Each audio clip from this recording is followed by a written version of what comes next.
Hello guys, तो मैं Sophia आपके लिए एक और नए टॉपिक के साथ में और हम यहाँ पर पढ़ रहे हैं थर्मोडायनेमिक्स, जिसमें हम एंथैल्पी वाला टॉपिक हमारा चल रहा है और एंथैल्पी में हम कुछ प्रॉब्लम्स को स्टडी कर रहे हैं।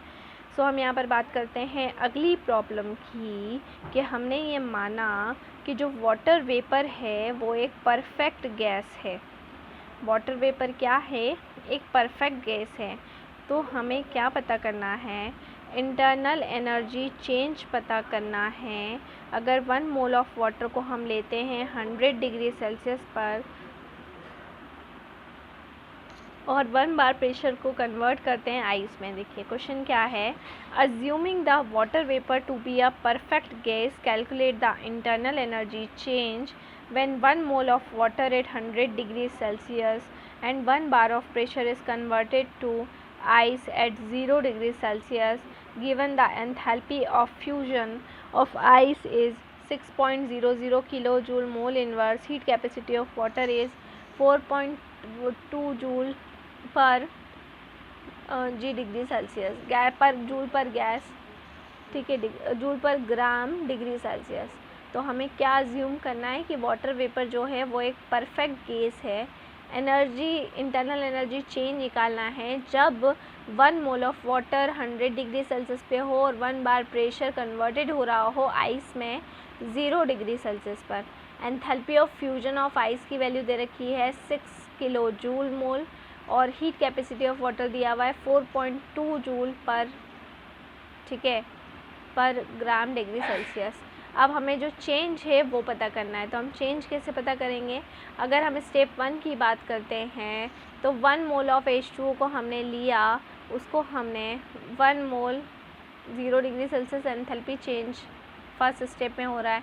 सेकेंड स्टेप में क्या हो रहा है, 1 मोल H2O 0 डिग्री सेल्सियस पे 1 मोल H2O के स्टैंडर्ड में कन्वर्ट हो रहा है। तो यहाँ पर जो भी एंथैल्पी रहेगी, ठीक है, लिक्विड से सॉलिड की रहेगी और ऊपर वाले में लिक्विड टू लिक्विड है।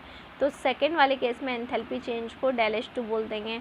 तो टोटल एंथैल्पी चेंज क्या होगा, ΔH इज इक्वल्स टू में ΔH1 प्लस ΔH2।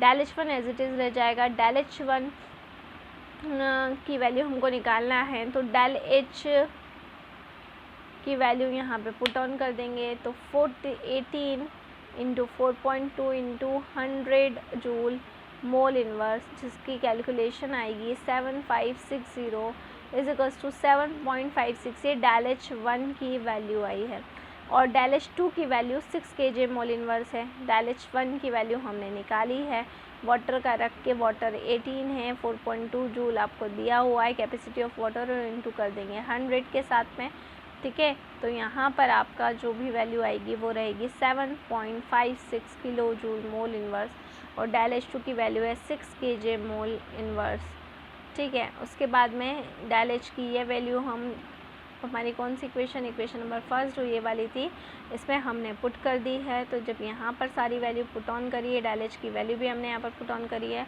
तो ΔH की वैल्यू आई -13.56 किलो जूल मोल इन्वर्स।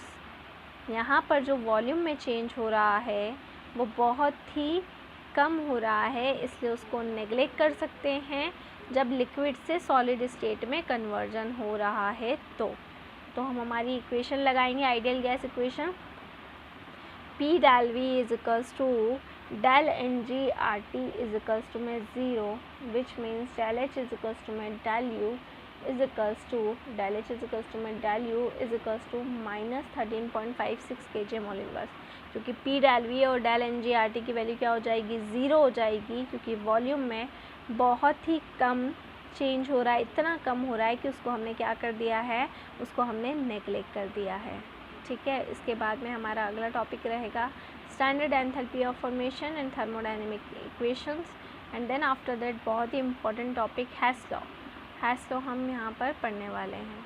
सो ये थर्मोडायनेमिक्स के कुछ टॉपिक्स थे और ये वाली टेबल बहुत इंपॉर्टेंट है, इसको आपको लर्न करने की तो ज़रूरत नहीं है, बट जस्ट रिमेंबर कि स्टैंडर्ड मोलार एंथैल्पीज़ है फॉर्मेशन की। आपको जब भी क्वेश्चन दिया जाएगा तो ये वाली वैल्यूज़ आपको दे दी जाएगी, बट फिर भी एक नज़र डालकर आप ये सारी वैल्यूज़ को ठीक तरीके से देख सकते हैं, ताकि कभी एक बैक आपको आइडिया रहे कि जो भी आपका आंसर आपको निकालने का रहेगा वो करेक्ट है या नहीं है। तो ये इस तरीके से क्वेश्चंस आपको आएंगे। So stay home, stay safe, thank you so much. घर पर रहें, सुरक्षित रहें, थैंक यू।